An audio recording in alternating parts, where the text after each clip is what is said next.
What, sipping the Yerba? Yeah, you know. Got a couple friends sponsoring. This one was free. Yeah.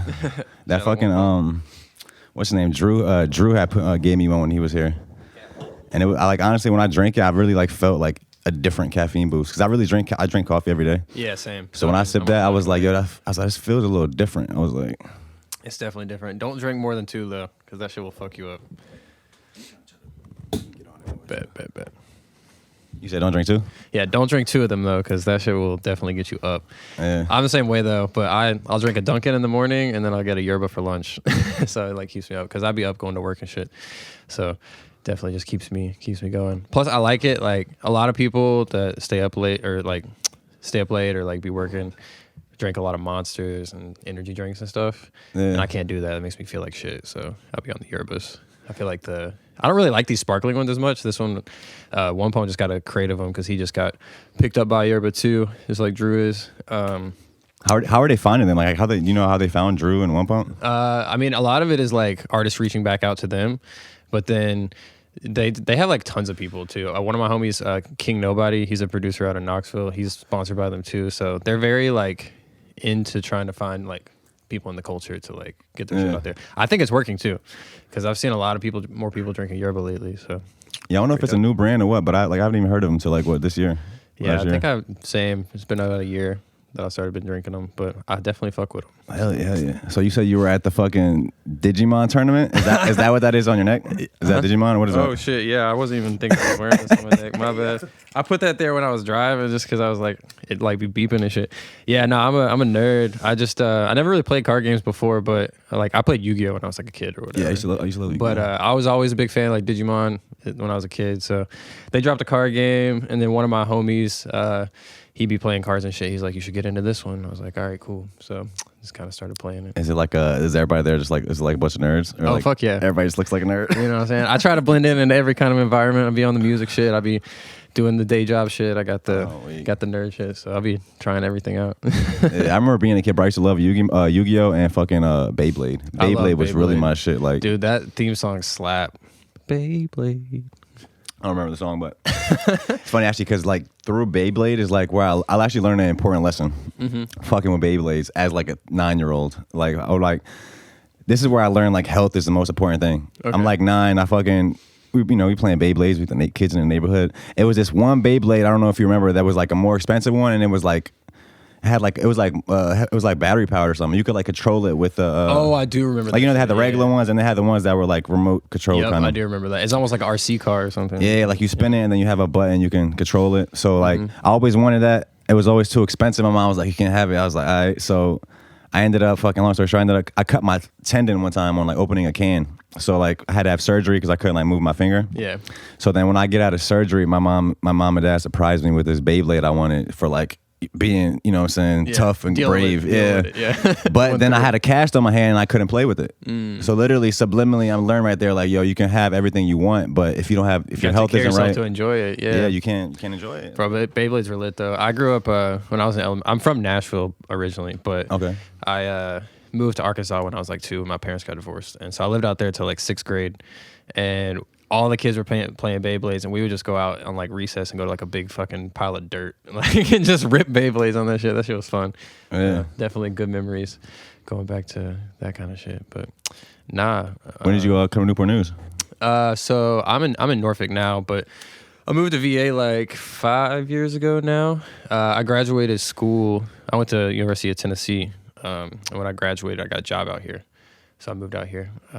I was already doing like music related shit, art related shit in Tennessee. I started my company Rooftop Collective out there. Mostly like started out like doing events, like throwing parties and stuff on campus. It really came out of I first got involved because I was doing booking for this bar. So like one of my homies or one of my roommates, a friend of mine from high school, he was in a fraternity. I was never in a fraternity, but one of his like brothers in his frat graduated. He was like a lot older than us, and he bought a bar. And so like he had always been around our crib, and then he was like trying to get people to play there, and I was very interested in it. So I was like, let me try to do some booking for you. Like bands and shit, or what kind of it was. I was doing everything. I was doing like metal bands. They didn't do rap, and I was very into rap. In Tennessee, right? Yeah, this is Knoxville, Tennessee, East Tennessee. I was very into it, so I kind of just started trying it out. Started meeting artists, like networking and whatnot. I threw a couple of their first rap events, and then I booked YG Tut. I don't know if you know who that is. I'm not hit, bro. You know who Isaiah Rashad is? Yeah. So he's like tight with Isaiah Rashad. So I threw one of his first shows out in Knoxville. He's from there too? Yeah, he's from Chattanooga. Isaiah's from Chattanooga as well. It's called The House. They have like a collective. There's a bunch of dope artists in it. Shout out Brian Brown, Michael Da Vinci, Chris P. A bunch of people like that. Yeah, a bunch of Tennessee heads. But so through shows with Tut. Through some shows with like Left Brain from Odd Future, which that's who like really put me in the game, is Left Brain. But then And this was all out that same bar? Yeah, this is all out that same bar. Okay. But it was after, I think it was after the second time I threw a show with Tut when he had the band with him. They were like, the venue just kept fucking me over. They like weren't paying artists what they were supposed to. Like I could like, they didn't even have like water on deck for the artists when they're performing and shit. Yeah. So I was like, I can't let y'all be tarnishing my reputation, like because I was trying to reach up. Like, you know, I'm booking local bands, I'm booking local rappers, whatever, but I want to do bigger shit. Yeah. But this was your friend too, right? That was on the bar? Yeah, I mean, it was like a friend of a friend. Okay. More so. Like I was never like tight with bro or whatever. Good dude, no like strictly business stuff. Yeah, but it was him and like 3 other people who had gone on this bar, and there was 2 of the dudes who were running the bar who like were trying to be rappers. It was like a white dude with dreads and some shit like that, and like they were ass too. So like I would like book, you know, a good lineup, and then all these openers would go, be time for the headliner, and they'd be like, hold on, we're gonna do a set real quick, like shit like that. You know what I'm saying? I get it. So I was like, I can't be fucking with y'all anymore. So I left that bar, stopped doing booking for them, and I was like, but I want to keep throwing these events and shit. So that's when me and my homie Sterling and my homie Q, these are all guys out of Tennessee, we started Rooftop Collective, started throwing events with that, and then like through that, met a bunch of other artists and stuff, and kind of got more into artist management and like just learning as I went, for real. And then fast forward to now, I'm out here, and I'm like kind of doing the same thing, but shortly after I moved out here, I started writing for Daily Chiefers as well. See, I wasn't asking you. I thought it was your brand at first. I'm not really hip to what Daily Chiefers is. So Chiefers is cool. It's a blog. It's like a hip hop and culture blog. It pretty much started out of Florida, and it goes way back. I mean, it was kind of like the one of the first big names in like SoundCloud rap. So I mean, a lot of the people that work there, it kind of comes out of the Alamo Records like lane of stuff. Shout out my homie Joey and Bell and Avi and a bunch of other people. But they essentially, like when Smoke Perp was blowing up, when X was blowing up, Ski Mask, all that, they were like kind of the ones pushing that to the forefront. And then even before that, like back when the blog era was really popping off, like Currency. So they're known for kind of fucking with people early on. Yeah, for sure. They've been first on so many big artists, like more than I could even like sit here and name.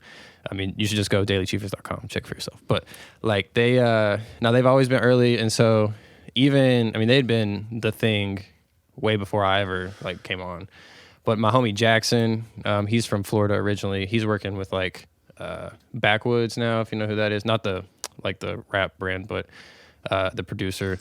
That's risky to have the same name as Backwoods. I mean, it's working for him though, and he works with like Riz Levy, who's like an alternative indie kind of artist. Yeah, it's like imagine you get like sued for everything you put out. Right, it's like no bro, cap. It's spelled different too, but yeah.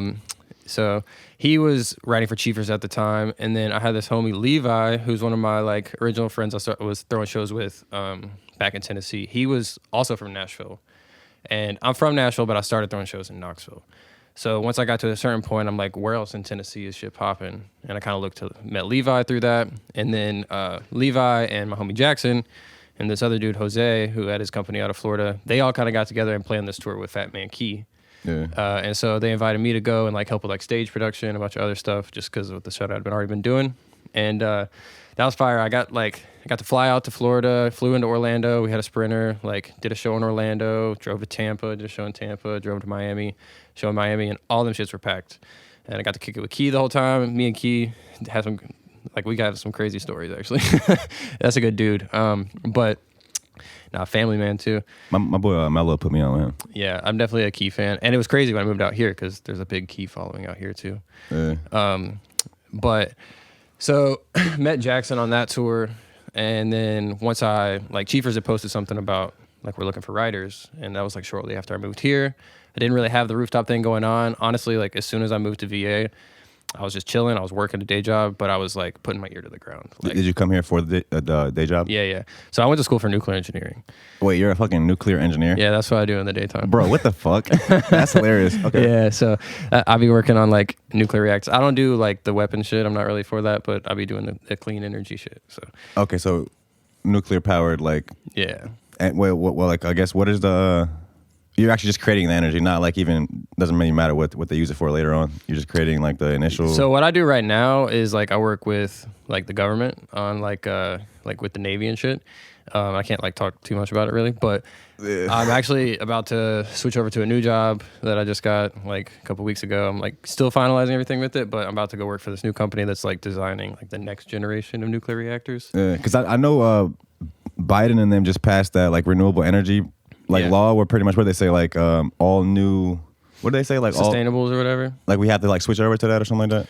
I would need to read to be more specific on like exactly what they passed or whatever, but like I think they might have passed. I think they might have said that no more gas powered cars can be built in America. Something like that. Literally, like that sounds like wild. A huge leap, like towards. I mean, that's cool because I mean, you see the push for electric cars and stuff. One thing that people don't really know is that like the electric cars, like California, for instance, you're not where we're at right now with the power grid is like. Just because you're switching to an electric car, yeah, you're not burning with a fossil fuel to run your car, but you're plugging it into the grid to charge your car, right? Which takes the which same they're using fossil fuels to do that, like natural gas and shit. But nuclear is cool because it's like a double-edged sword. Obviously, it's a material that it's very difficult to do. That's why not everyone can do it. But like it could be turned into something that could end the world, right? But at the same time, it's so like power dense that. Like this is going to be like a rough estimate, but it takes like multiple train cars full of coal a day to do what you could do with one semi-truck of uranium in a year. Wow. Yeah, so like it's more efficient and it's carbon neutral. So like you're not actually like putting any CO2 in the atmosphere. So I'm very like passionate about that aspect of it. That's kind of why I'm getting out of the thing I'm in now and looking to like the next generation. I'm gonna be trying to work with like Bill Gates' company and shit. So that's hilarious. Wait, so do you have like plans to like merge these? Because that's hilarious that you're a fucking nuclear engineer, which I didn't even know, and A&R, content creator, everything you do.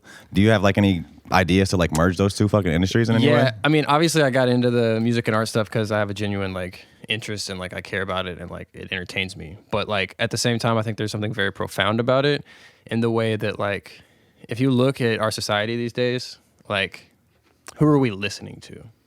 Like when people speak, like, and we're taking like what they say at merit, like celebrities, artists, artists. Like people care about more what Tyler the Creator tweeted than like Joe Biden or Nancy Pelosi, or whoever the fuck, you know what I mean? Every time. And so I think there's something to say behind like getting people in the creative side more invested in that, because it's very easy to say like fuck that, and I'm like I feel that energy, but that's great. Okay, so in this nuclear field, okay, basically it's a way to make the future a better place, right? It could literally, if we could figure out a way to do it in an effective way, and I'm not saying we have an answer 100% yet, but like it would solve both the energy crisis and the carbon emissions crisis all in one. Yeah, and then on the other side, you like use the arts to push that message. Yeah, or whatever other message, you know what I mean? Like I just feel like there's something art is all about the message in my eyes. Music, visual art, whatever. It's all about like what you're trying to convey in your art. At least the shit that hits. Obviously you have stuff that's like fun and here today, gone tomorrow, whatever. But like the true art that like resonates and remains carries a heavy message to it. And so why are we not using that more? I mean, obviously people try, there's a lot of political statements and stuff with art, but like I think people need to get more involved. And I think that's kind of why I'm more interested in pushing both these things at the same time, is to fuse them in a way that like benefits everybody, and to actually effectively get it across. Do you feel like artists like are like either sleeping on their power that they have or the influence, or they're not just like using it in the right way, or like? I think it's I think everybody's case is a little different. I definitely think some people sleep on what their influence could be. I think some people, like I said, there's like a anti get involved agenda, not like even purposefully, but just like subconsciously, because I mean, when a system abuses you over and over and over, like the way our system abuses certain people, it's very easy to just say, I don't want to have anything to do with you. I'm so anti you that it's just like middle fingers up. But to really like see that change, we got to like get involved with it some way, you know, even if it's just speaking out, even if it's like getting involved in some sort of, you know, rally or whatever the hell. And I'm not telling anybody what to do with it, like put it where you feel like you should put it, but I do think people sleep on their power and like the voice that they really carry, you know. I mean, also there is something to be said about people not wanting to like mix their shit, right? Like I don't want any of that messaging and politics or whatever in my art. I just want to enjoy my art and not have to like associate the two. But I think that if we truly care about some of these things, which I think a lot of artists do, that's why they make certain things, speak on certain things, paint things a certain way. I think that's important to like use that and use it in more effective ways than just like what's going on right now. I agree. So, okay, so Daily Chiefers is looking for a writer. Yep. Oh, yeah. Rewind. Yeah. Yeah, Chiefers was looking for a writer. I applied, hit up my homie Jackson, and then my homie Joey Walker. He's an A&R over at Alamo Records. He's actually the dude that he signed Smoke Perp. He signed Comethazine, Ron So Cold, a bunch of other people. But he put me on, and then I started writing with them. I made it to editor in like a couple months, and then really like my bread and butter was in events. I just started writing for like community purposes. And so I started trying to throw events for them. So I threw like a couple A3C events for them. I threw Lil Goddard's first show ever with my homie Bell. I did a show out in VA. Actually, the first like official event I threw in VA was the Daily Chiefers Airwave collab. It's called Smoke on the Water. We did it in Richmond. So I did events for them. And then right now I'm kind of more just like, honestly, I've been kind of tapped out. I got a kid on the way. I got this new job thing coming. I got a lot of stuff going on. So haven't been as active as I need to be, but I'll write here and there and then kind of just like help curate exclusives. And I'm plotting on a couple other events with them too. So yeah. So we actually spoke a little bit at that was your event at Slow Dot, right, too? Yeah. Me and my homie Maddie and my homie Xavier started this thing called Discfree. It's like a monthly DJ party. You told me something interesting that I kind of been thinking about since. I don't know if you want to touch any more on it. You kind of were saying like we were kind of just talking about like the atmosphere at like shows and stuff, and you were like, it's kind of weird to like when you like command the audience's attention for something, you're like have it feel more like a party. Where it's just like music playing, like just if you want to touch on more just like the atmosphere of shows and what you kind of try to do with it. Yeah, I mean, so, and I think One Pump spoke on this during y'all's interview too, which you probably heard it from me speaking on a bunch, but like, but essentially like it's a marketing tactic, right? I mean, that's what every event is when you're not getting paid to do it, or you're not, like if you're an up and coming artist. So like when you get on a stage and you're performing, it's like, you're basically trying to sell your product to them, right? Like, here's my songs. Commercial. Yeah. Leave from here, go listen to my songs, go buy my merch, like watch my videos, whatever. Buy into me, follow me.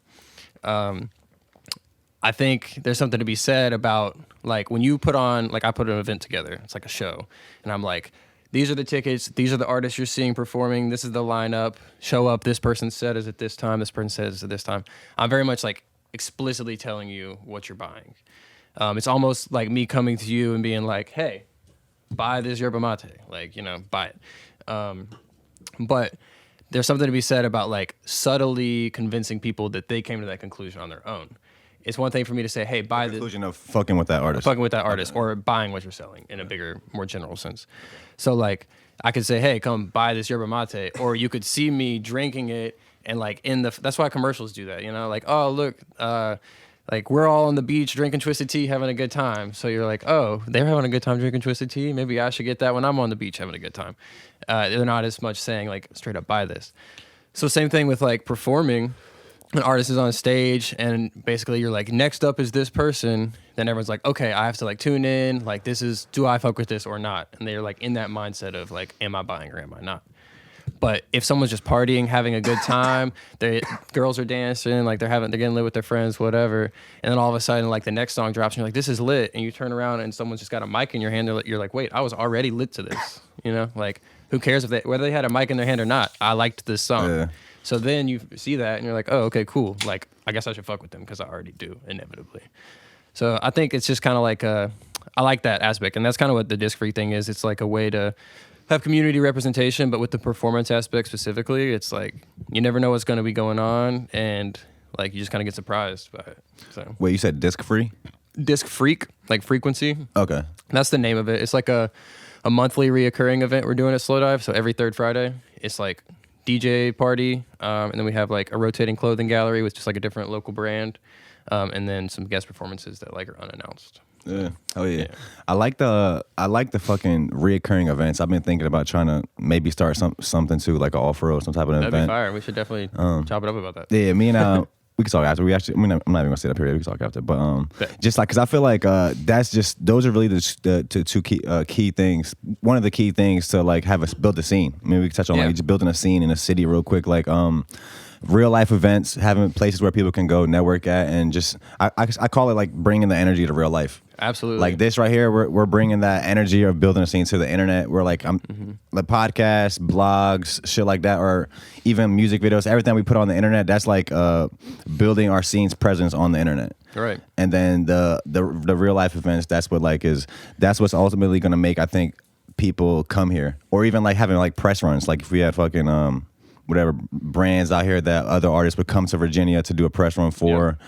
Or just shit like that. I mean, what are some other keys you think that like ultimately where we can build our scenes and compete with these other places, or like how do brands even go? You talk about what brand you say was out of Florida? Daily Cheevers. Yeah, Daily Cheever. So how do you think like where do you see these brands start crossing over to like other states and like other places? I think Cheevers had a very unique scenario for them. Well, first of all, they, like I said, they kind of blew up when just being a blog was enough. I think, like in the era of like Pigeons and Planes blowing up, Elevator, Cheevers, like all of that. Where no really visual content, just like right. Like when like blogs were the thing. Like if you got put on one of those sites, like all of a sudden you were getting A&Rs looking at you off rip and stuff like that. But like that's not to, also they kind of came up and had like another emergence with like Florida, when Florida really blew up, and then being so heavily rooted in that they got a lot of benefit out of that. I totally agree with you though that I think for a lot of people, events is kind of what crosses that boundary, because like you said, we put all this stuff on the web or whatever, and people consume it, but they're like consuming it in isolation. Like I'm here in my room watching this video, I fuck with it. Or I'm here watching it with a couple friends and we fuck with it. But like, you know, the moment when I'm a bunch of like someone big like Kendrick or Drake or Kanye, whatever, like me and my friends, we all fuck with it. We go to a show, now there's a whole nother group of friends, they all fuck with it. We're there on common ground, like already. No matter what other things we got going in our life, like we both came to this spot for this thing. So we all immediately have something to talk about, to relate over, and then it builds like its own sub community within that. And like I definitely agree, like events are kind of where it all comes together. So for like brands and stuff, I think that that's a very big key. And like I'll say it already happens a lot here. Maybe not to the scale that like everyone would like to see it on, but I come from Knoxville for like as far as throwing events. And when I started there was like one group that would throw rap shows, and it was a bunch of old heads that had been like, you know, trying to make some shit happen for a long time. But it was just the same thing, you know, every now and then. And there was no sense of like real community there. And then we started doing events and like including people from other cities, Chattanooga, Nashville, Atlanta, and like kind of crossing some of those bridges where like, yeah, we're putting the Knoxville people on, but like bring someone from a different city, expose the people, the like citizens, the consumers of Knoxville to something that they don't see every week. So they have another reason to show up because it's different. And then also that person from wherever has their own fan base. Maybe they even just bring 2 or 3 homies with them, and then they get a chance to see what we got going on. So you do that enough and it starts to build a bigger and bigger community. And like I said, I come from where there was no entities throwing shows. There's that one old head group, no young people at all. And then by the time I moved away, there was like 3 or 4. So you're saying we kind of ahead of it because we have a lot of these different groups, that's what I'm saying. We're really just waiting for the very next step, you know. So like it's kind of what do you think is the next step? I think we're kind of on the right track. Really, what I think it is we're really lacking in VA in like touring capacity and stuff. There's a big gap between like the local style shows that are going on and that even I help throw and stuff to where like to the Norvas and the Elevation 27s and like the big Tyler the Creator or Pusha performing or whatever. What do you mean by a big gap between them? So a lot of other cities, like you look at like Atlanta or Nashville's kind of getting there now too, where there's a lot of like middle tier stuff, like 200 capacity venues, as opposed to like the 80 to 100 of like a Slow Dive or a, you know, a couple thousand at like the Norva or whatever. So those mid-tier artists where it's like artists that may still be independent, artists that may still be like somewhat accessible to like a smaller tier artist. We don't have a lot of that kind of stuff fluctuating through here. If you look at like, I'm sure you follow plenty of artists online that are like bigger than a lot of people here, but they're not like, you know, selling out giant venues. There's levels to this shit. Yeah, exactly. So I think we're really missing on that like middle tier here. So who would be our middle tier? Like what, Crazo? I mean, I guess. Yeah, Crazy's probably like one of the few people. I mean, I think like Dom's is getting there now. You know, Confident's starting to get there. There's like, I could go on. There's definitely people that are doing it, and we have some of those artists, but there's not like when people announce their tours, not from here, like people from outside, they don't come here very often, unless they're of like a bigger like status. You know what I mean? So I think we need to see a lot more. It's a similar problem that we had in Tennessee, which is a venue problem, where like venues don't want to take the risk on shows like that. But then there's also a lot of like, you know, fucked up motives with that too. Like we dealt with a lot of like racist bullshit in Tennessee with trying to do rap shows and like, oh, okay, like the venue is, you know, $200. Oh, you're trying to do a rap show? Well, we're gonna need another $300 for security, like shit like that. It's like, we gotta cut that shit out of the equation first, because that's like a barrier of entry for people even trying to do it on their own. But like, I think when we start to see more things like that, more people like including like those middle tier artists, booking those artists from like North Carolina, DC, whatever, and providing opportunities for locals here on those shows to expose themselves, but also to like build those connections with those other artists. Even if we let's say these venues didn't have these stereotypes about rap shows, do we have enough venues even then if they were all on board, or do we actually need to build like more venues? I mean, I think more venues is always good. I think like I mean, there's only a few of that size. I think Slow Dive's a good one now. Thank You Bar is turning into one. They don't really do a lot of shows or anything, but like more things of that size. And like, even if we could go one step up in between there, currently I can't name you a ton of venues out here that are like doing shows. I'm trying to think. So you said Norfolk is 2,000? I think. I don't know the number off the top of my head. What's the Coliseum? I mean, big artists coming to what, the Coliseum? Where'd they go? Coliseum? I mean, Tyler goes to the Norva. Like, yeah. I think Made in Tokyo was there. Ferg goes there. Like, so Norva's big. You know, I mean, not to say there's been some locals to play at the Norva and even like put a lot of bodies in there and stuff, but it's not something that consistently happens. You go to like Atlanta, you got stuff like the Masquerade, or Nashville's got like the Basement East and like East End, and they used to have the Exit End, that's gone now. But like, just more, not only do we need more spaces, but we need more artists willing to come play here. But to be fair, if you're like a touring artist and like the data doesn't show I'm gonna go to that city and make money, like, then it's hard to like justify spending the money to tour there. I will say that I do think more artists should take risks on things like that, where, you know, I'm gonna go to this city that doesn't really forebode making a ton of profit, but like they don't get a lot of shows like this, so I'm probably gonna make a ton of new fans. I'm trying to think, why wouldn't they make profit though? If you're a big artist, I mean, if Kendrick goes to the Coliseum, he's probably gonna sell it out. Yeah, no, So Kendrick. it's like, why wouldn't he make profit? That doesn't make sense to me. I mean, I think they would probably make profit. Yeah. I'm more so talking about the people who aren't like household names like that. So, you're talking about like trying to book a bigger venue and not being able to sell all the tickets? Yeah, like I that? mean, like, but it works for some people. If you think of people like Tech9 or like Dizzy Wright, I'll fuck with this. Yeah. you know, stuff like that, they've made a fucking living off of going to some of these like smaller cities, like in Oklahoma or like Wyoming or whatever. They'll go to those cities and sell it out because that's the only rap that those cities get. And I mean, when people, especially like when you start fucking with a booking agency and stuff like that, there's a lot of data driven stuff. Like, we're looking at your Spotify numbers. You're streaming the most in these cities. We have this budget for a tour. So we're going to do 10 dates. And these are the 10 top cities where we know we're going to make money because your fan base is shown to be there. Yeah. So, but just because like Virginia or like this area of Virginia doesn't show you that, I think that you could also invest the money to come here and then turn it into a bigger profit later, because we're kind of starving for shit like that. Yeah, like the potential of it. Yep. Okay, so you said you kind of put Rooftop Collective on a little bit of a pause while you were starting out with Daily Chiefers. Yeah, I was actually not really a pause. It was just I wasn't doing it in VA.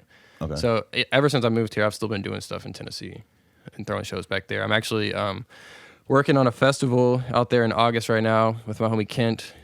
He kind of does more of the like what I would say the mainstream scene in Knoxville out there. So like Americana and like alternative rock, even like some folky shit, whatever. But I'm working with him. He's always been like a big supporter of what I've tried to do. So he's like trying to incorporate a lot of rap into this bigger festival that he's throwing. So I'm like planning a big after party for that right now. I'm probably gonna have some VA people on it too. So I've maintained Rooftop stuff through Tennessee, through Tennessee, and like we've done stuff in Atlanta and all that. But I just hadn't really brought it to VA at that point. Yeah, I think you guys dropped like exclusive like music videos with it too, right? Yep. Like that's something we kind of started doing, mainly because I was in VA and like also just to like expand the brand. I was doing shows, making a little bit of money here and there off of tickets or merch sales or whatever, but I wasn't seeing the like brand resonation I wanted. Like I wanted people to like, people were fucking with the artist, right? Like they'll show up to the event and they'll be like, okay, like I saw blah, blah, blah perform and now I like them. But it wasn't them going to the show and then leaving me like, oh, I want to go to another Rooftop event. I mean, to brand the events. Yeah. So I wanted to bring more of like a holistic thing to the brand. So we started doing like digital stuff more. We started doing Spotify exclusives, YouTube exclusives or whatever. So like we do this thing when we release music with somebody, we'll like find an artist, independent artist we fuck with.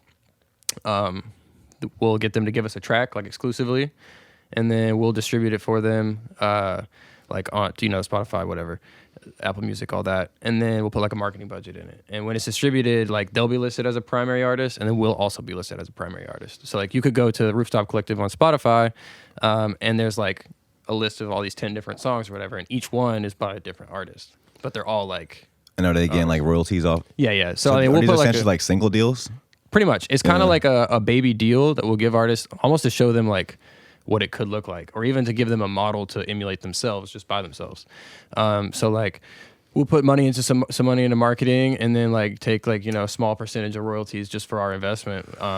Which like we've recouped a couple times. A lot of times we don't. We're just doing it to do it. Test the waters. Yeah, test the waters, and also like I said, it gives them.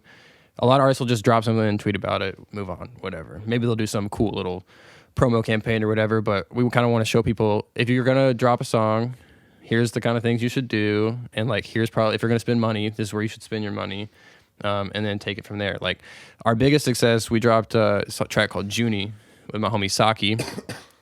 He's from Woodbridge, and like that was kind of when the floodgates opened up for me, and I think for him at the same time, of like learning a lot about music marketing. Is his display pic on Twitter like a black and white photo or something like that? It was like a black and white like SESAEK or something. KYI. Yep. Yeah, that was actually from our most recent drop together. So we dropped Junie back in 2020, and it's gone on to be like, it's over like 300K on Spotify now.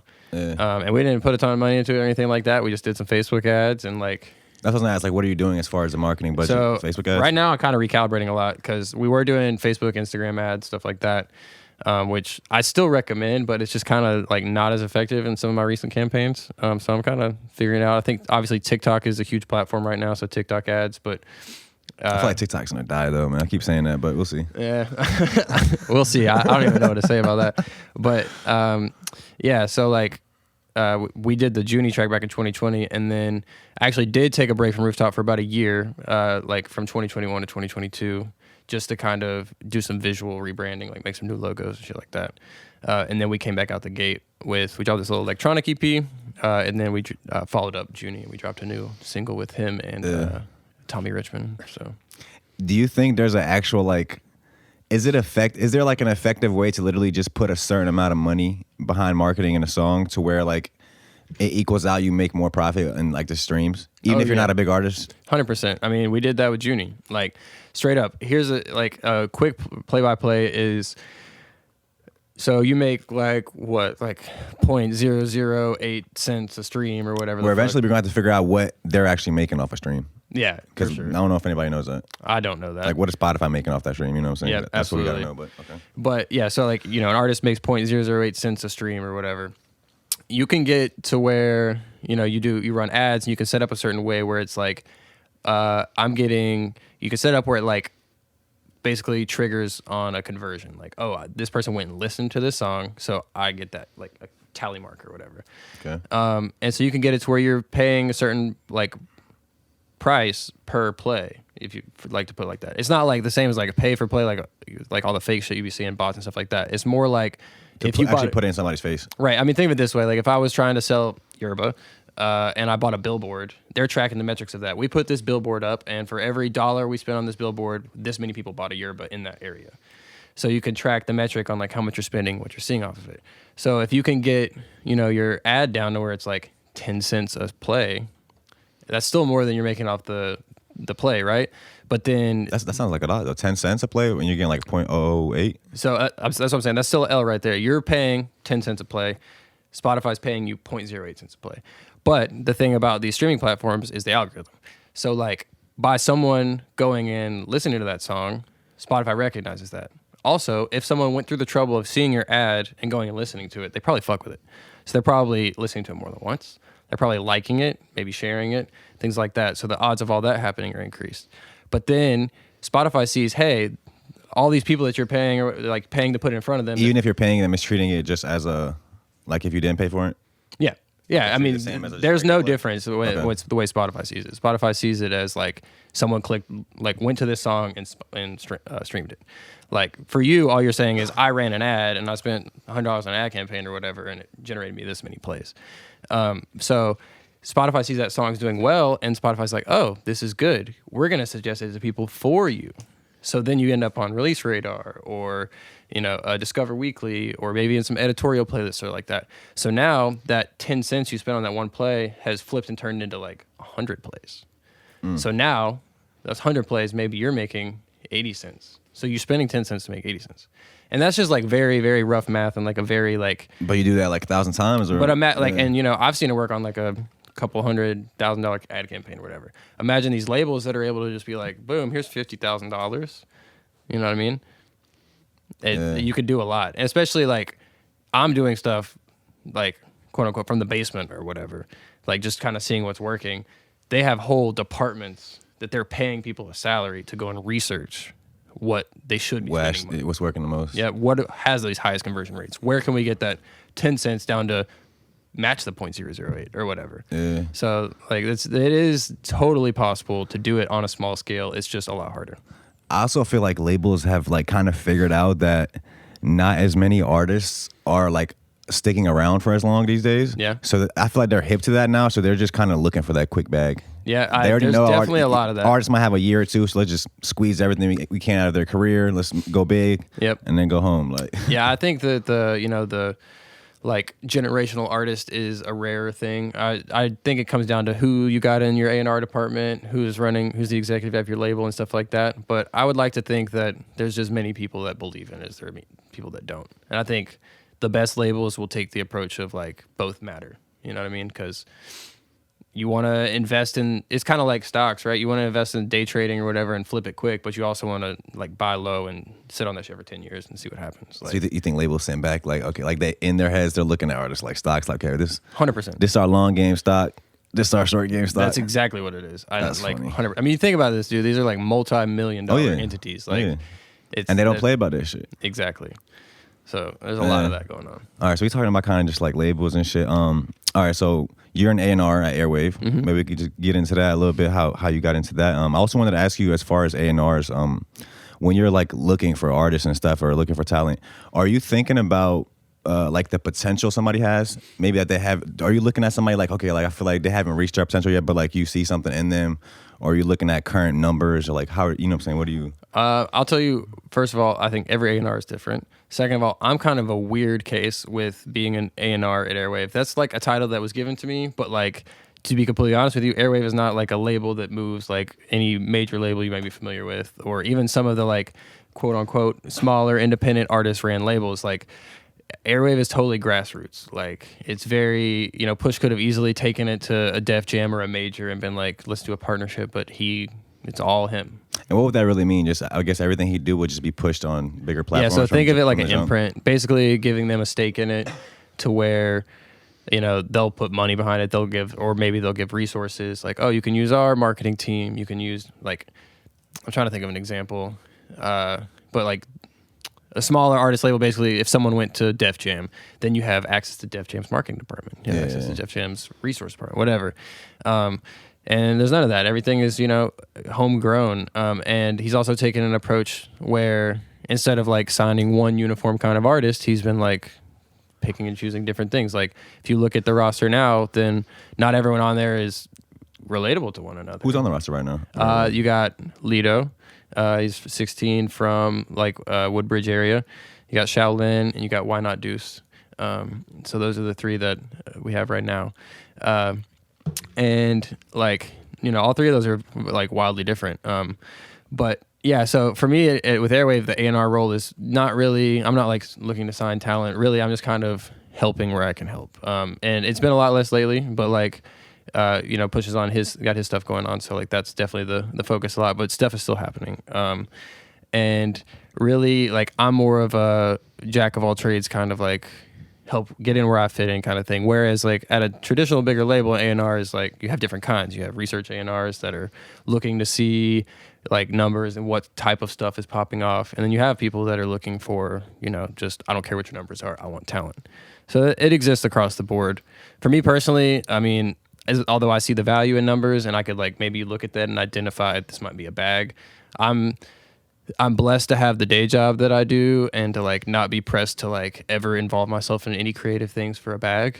So like I'm just doing what I care about. You know what I mean? Are people still thinking about development when it comes to artists and stuff? I mean, for me personally, yeah, I'd say there's a lot of people out there where the agendas are of the people putting up the money. That's the question you have to ask. Like, yeah. So you've been building a brand for a while. Yeah. Working with, that's kind of what I noticed with Airwave. Like, it doesn't matter really. You say like Airwave's attached to Pusha T, it's this big, huge artist. Yeah. But even though it is, that really doesn't mean anything. Still, like I feel like they're still having to build their brand just like everybody else. For sure. So like, have you learned anything just working with them on building a brand? Yeah, absolutely. I mean, first of all, it's just kind of given me a wider lens into like the structure within a label, like even how, you know, a lot of people are out here just figuring shit out and seeing what works too.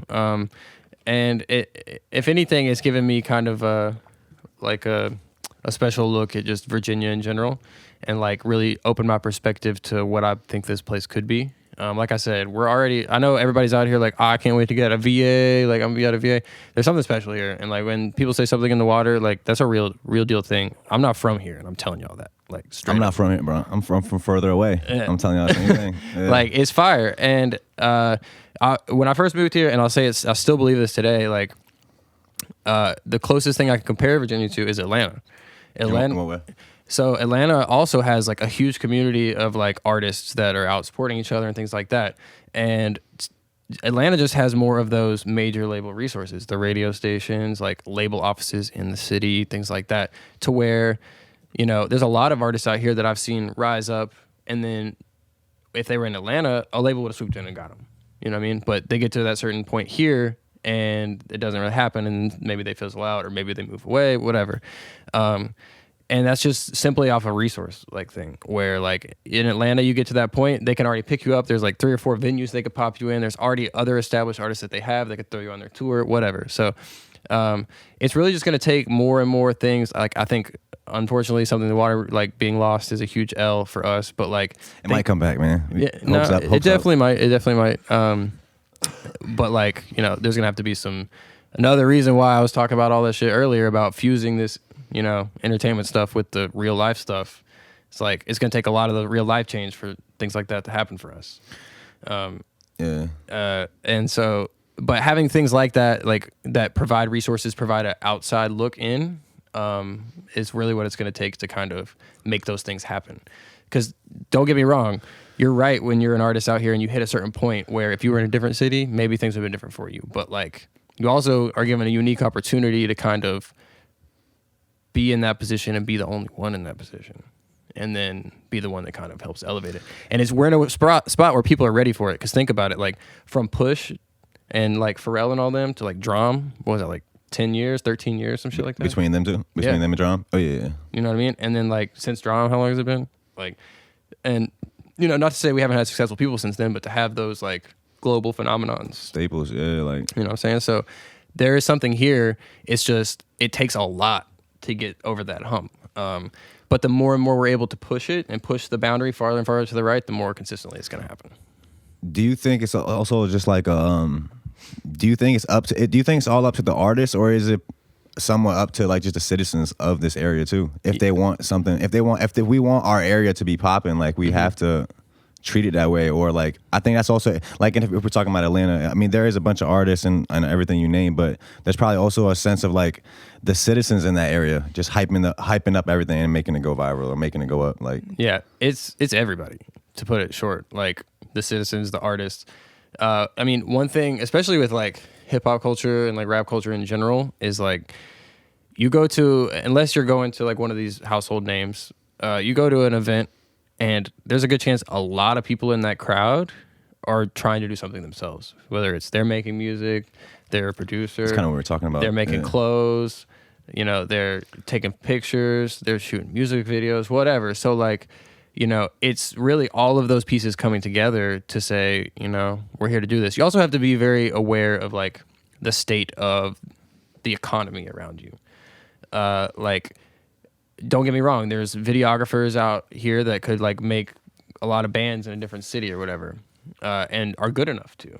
But if you're gonna like be here and be a part of this community, then like, and I'm not like saying anyone should charge whatever for their art. Like, do what you want to do. But I'm saying, and the way like the money is gonna flow and work is, if I went to a small rural town in the middle of somewhere and I tried to sell you like expensive luxury things, they're like, what? No, you know what I mean? But if you go to like New York City and open a store that sells expensive luxury things, then it's like, okay, cool, now I'm making money. So like if you're going to play a part in that community, we all have to kind of be aware of where we're at and each build each other up in a natural way to get there. Like, this is not just about building followers and about building like, you know, retweets or people that come to a show. It's about building like a genuine economy. Yeah. Like a flow of money. I'm gonna spend money on your music video. You're gonna spend money on that merch. That person's gonna spend money to come to my show. And we all have to be willing to put money in and get money out of it for it to actually move the like ledger up for us all to make enough money to live on. And that takes a certain sense of just seeing the long game. Now it's like people want that immediate gain, or just that one and done. Like I don't know what it is. Yeah, I don't know what it is. That's kind of what I'm saying. Like, and you know, people, like I said, people will get to a certain point and they're like, all right, well, I'm gonna move to LA. I'm gonna move to New York.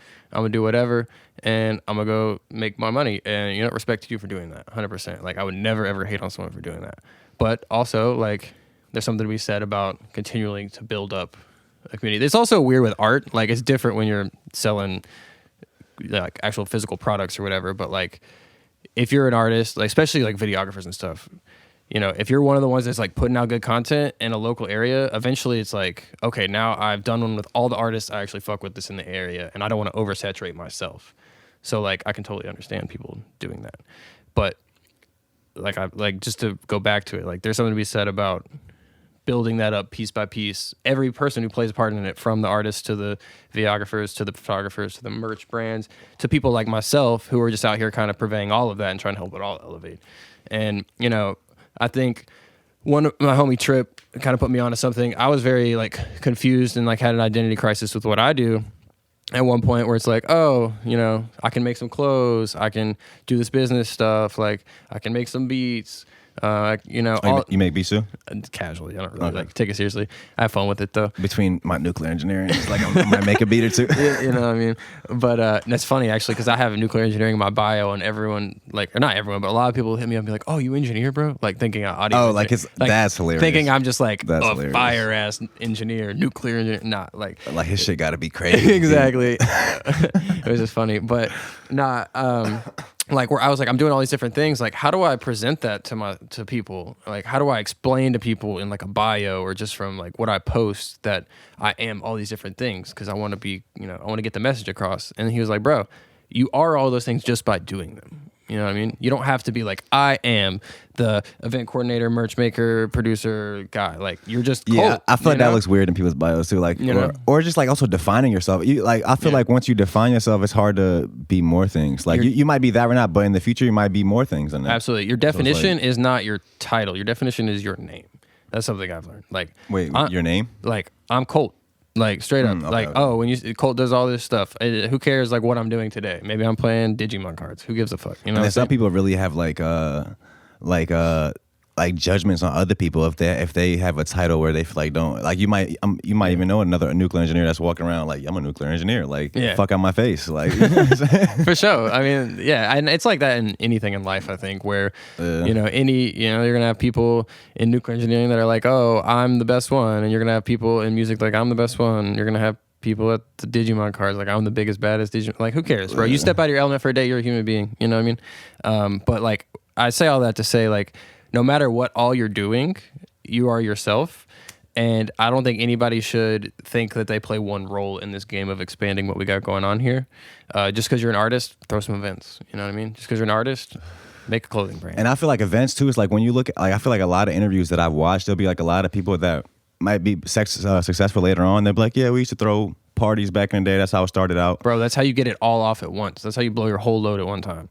Like, think about it. I mean, that's kind of what Discfree also is too. It's kind of show you, look, you're coming out here, and let's say it wasn't Discfree, it's just like a show. Like I'm an artist throwing a show. I can expose you to my music. I can sell you my merch. You know, I can like get these photographers involved and videographers involved to get recap stuff, all that. You're bringing all of the aspects of the community together in one roof for a night, and like. Yeah, you can just kind of do it all there and like really build the world. Like some of the biggest and most successful brands in the world, they build a world for you to live in. You know what I mean? Like think of fucking Disney. You got a whole fucking Disney world, you know? And like it all starts with movies, TV shows, you know, backpacks giving you that visual, your kid like, to wear, you know what I mean? But like you really just want to make people be a part of your world in any way they can. And then it all comes together in person, right? I watch all these Disney movies. I buy these Disney clothes. I got these action figures on my shelf. But what's like the magnum opus of that? Going to fucking Disney World, bruh. Right? I haven't even been to Disney World, honestly. You should go. I went last year. It was lit. For the first time? No, I went when I was a kid, but I hadn't been since then. And then my girl had never been. And I was out in Florida for work. I was like, I'm gonna buy you a flight, come down. We're gonna go to Disney World for the first time. Like, I loved it more as an adult. Yeah. Bro, being drunk at Animal Kingdom is so gas. I need to go I'm gonna be honest, like I feel weird even about like roller coasters now. Like as I get like older, the older I get, I feel like I get more scared about. And now you just seen recently like somebody like these people falling off roller coasters, dying and shit. I'm like, yeah, no, you know what? It doesn't really feel as exciting anymore. No, I feel you. I mean, to be fair, that was not like I don't know. It could still probably happen at like a Disney park or some shit. I'm not enough. But they're probably, are they? Do they have roller coasters there too? Oh okay, yeah, they do. And they're lit. You should definitely just like do better it. Than Busch Gardens. I actually haven't been to Busch Gardens. Okay, well I'm big sleep. Okay, yeah. Well, you from Tennessee, so you mean we got they don't have one out there. You have what? Dollywood. Okay, so it's literally like Dolly Parton's like Busch Gardens or whatever. That's funny. Yeah, but. Hell yeah, man. Nah, but that's Disney is a good example of something like that where you give them everything, like all this merch, all these like content. So like, oh, I'm dropping merch, I'm dropping music videos, but then you have an event. It's like you get to experience all that. And it's also, bro, just like it just I think another key to longevity is actually just giving a fuck about your customers and the people that are fucking with you, and like actually just really focusing on like the value you can bring to people's life, and like. And I think that all that other shit just like figures itself out. Like it really does. I mean, being a genuine person will take you a long way.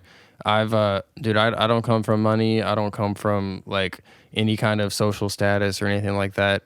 And I've still got a long way to go, but I've been able to make like I grew up in a trailer park, like straight up. I've been able to make something out of myself. So a lot of it is hard work and dedication, but a lot of it is just being a genuine good person and people giving me a chance. Like straight up.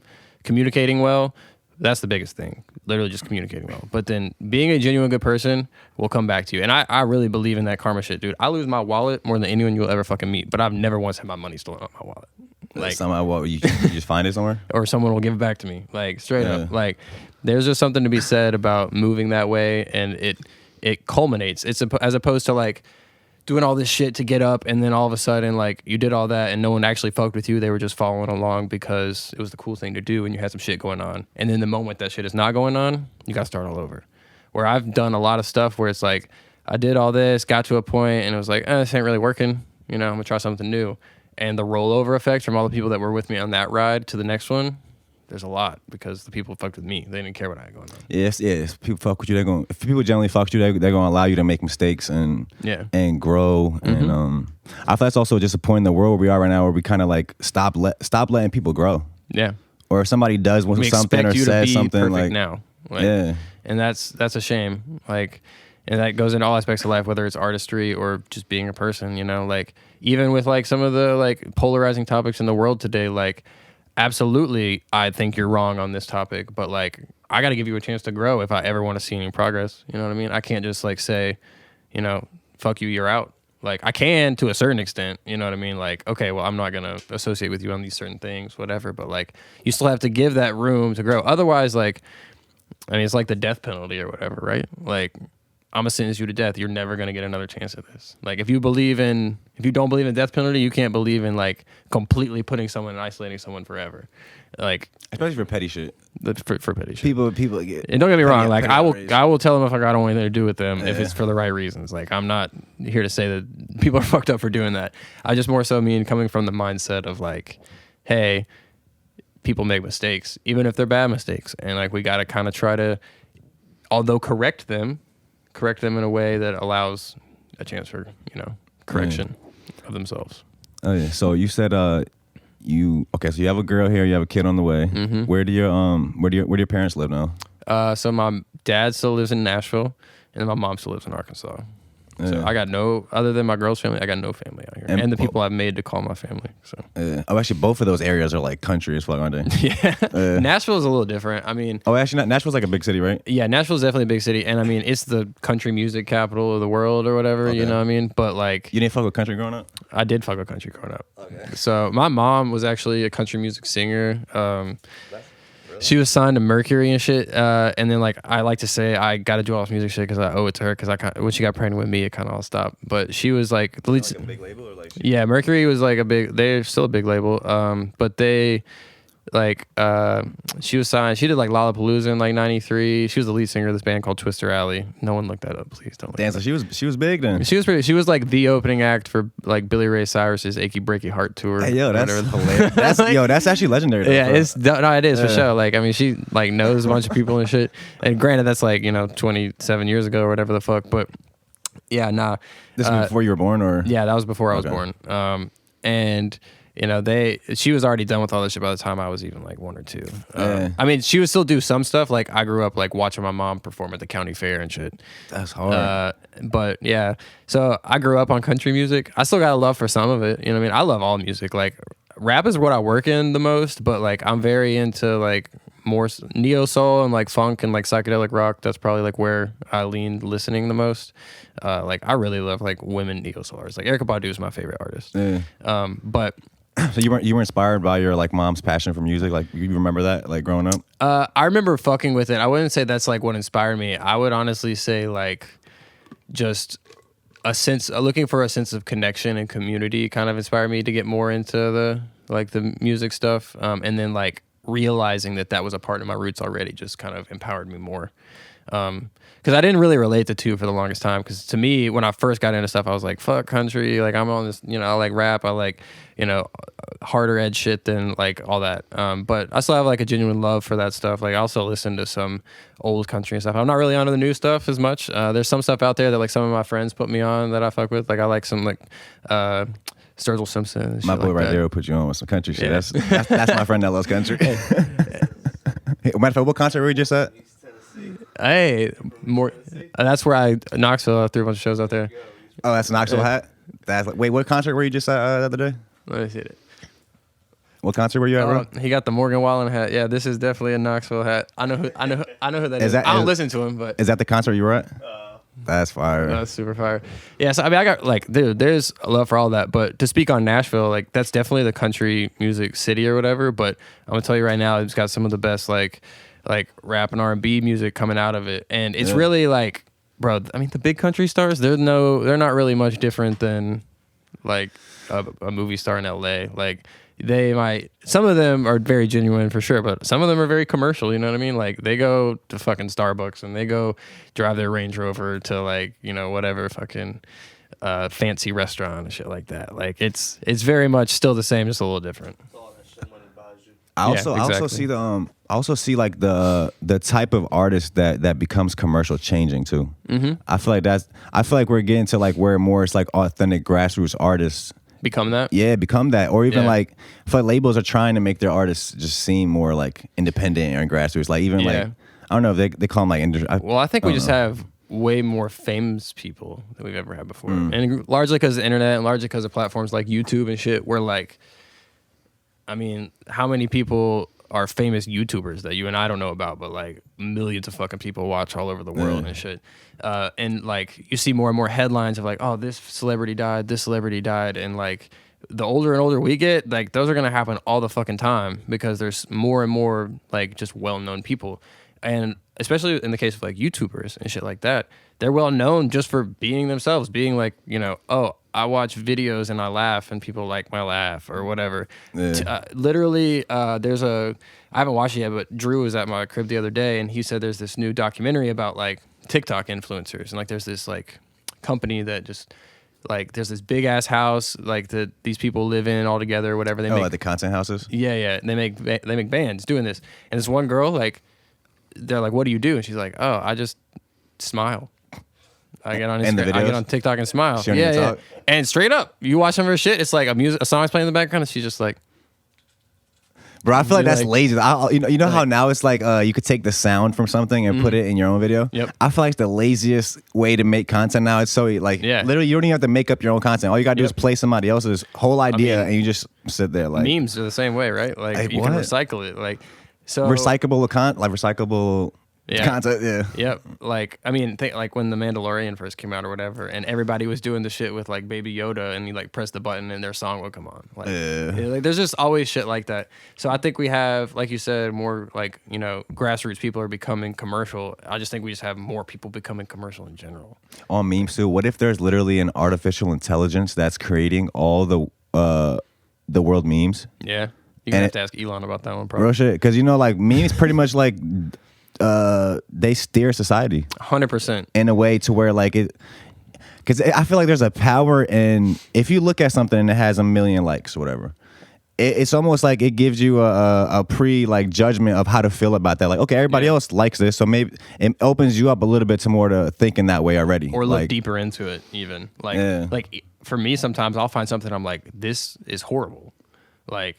Even if it, like, I find myself obsessed with watching shit that I, like, disagree with more than I watching shit I like, because I'm like, I need to understand why people like this. Like, I'll end up on somebody's, like, some random motherfucker, like, with, like, 20 friends on Facebook, and I'm like, who is this person? And, like, are you real? Like, do you exist? Because, like, how does this shit work? You know what I mean? Might be a bot. There's a lot of fucking there's bots. Definitely a lot of bots. And That's 20 views right there. This guy's interesting.